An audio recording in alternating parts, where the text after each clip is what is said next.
D-Lo 404 Boxing. Alright, y'all. So watch the interview today on Fight Hype with Jerron Boots and his shout out to Fight Hype. Boots talking about, potential fight he got coming up with Lipinets.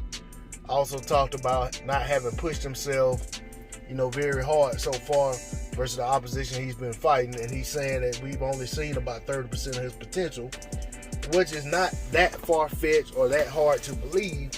And I say so because when a guy is continuously fighting guys on the same level, it's hard for him to dig deep and pull out everything that he needs to pull out to get a fight, to get to that next level. That's the main reason I've been saying repeatedly that we got to see Boots Ennis in against tougher opposition, because he's not really developing as he would if the level of opposition was stepping up. It's not just about the number of fights. A lot of people look at, Boots is at fights. He's had 27 fights, 26, how many fights he's had now. And they look at that number, and they look at his knockouts, and they look at how he's winning his fights, and they're forgetting the key factor that level of opposition matters. So they're looking at those numbers, and they're saying, hey, this guy's ready for Bud Crawford. This guy's ready for Errol Spence Jr. He's ready for your Dennis Ugas, Sean Porter, and the like. And, guys like Keith Thurman and Pacquiao. Well, I'm not going to say it's inconceivable that he can beat any of those guys.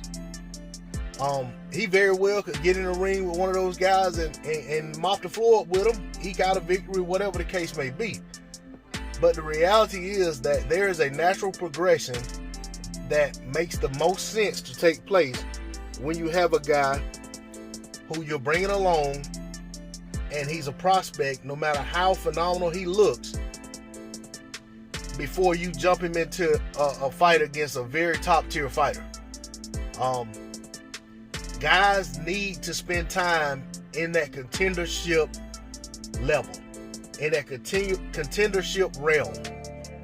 And maybe it's only a fight for some guys, maybe it's a couple fights, maybe they spend a few years there.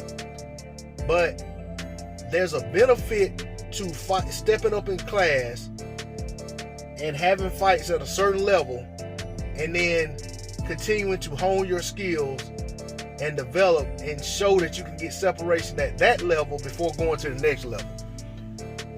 Now, like I said, this doesn't mean that Boots Ennis can't bypass or jump from prospect to champion, prospect to title challenger to champion. It's possible. I mean, he looks the part if you look at the eye test. If you're not very, being too judgmental on the flaws and things that you see that he's able to get away with versus the guys he's fighting, and if you just highlight and emphasize the things he does great, it's easy to romanticize and fall in love with what you're seeing from a talent standpoint and say that this guy's ready for the big time. He's ready for all of these guys. And if you're looking at his size and you think that because he's so much bigger than some of these guys, that's going to be enough.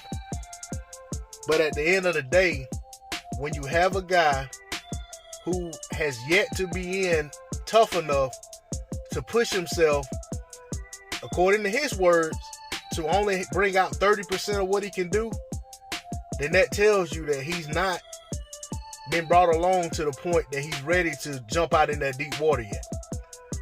Because I guarantee that if he gets in the ring versus the top tier 147 pound fighters, 30% of what his best is not going to do it.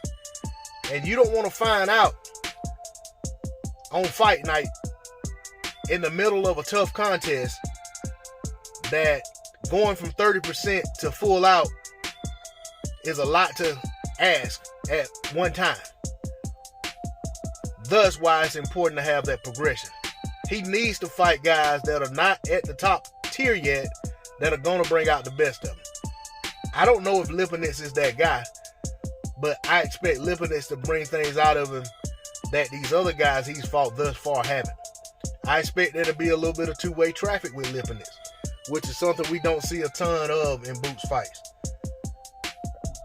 But you know, it remains to be seen how things play out. I definitely hope the Lipinets fight happens. I'm sorry, and I'm looking forward to it. I'll come right out right now and say if the fight's made, I expect Boots to win. I'm leaning toward him actually getting a stoppage, but that doesn't mean that Lipinets isn't the right opponent at the right time. I just believe that Boots Ennis is that special. But at the end of the day, we may find out some things about him versus Lipinets that we've yet to find out about him, good or bad. That's all I got to say on the subject. D-Lo 404 Boxing. Please like, share, comment, and subscribe. I'm out. Peace.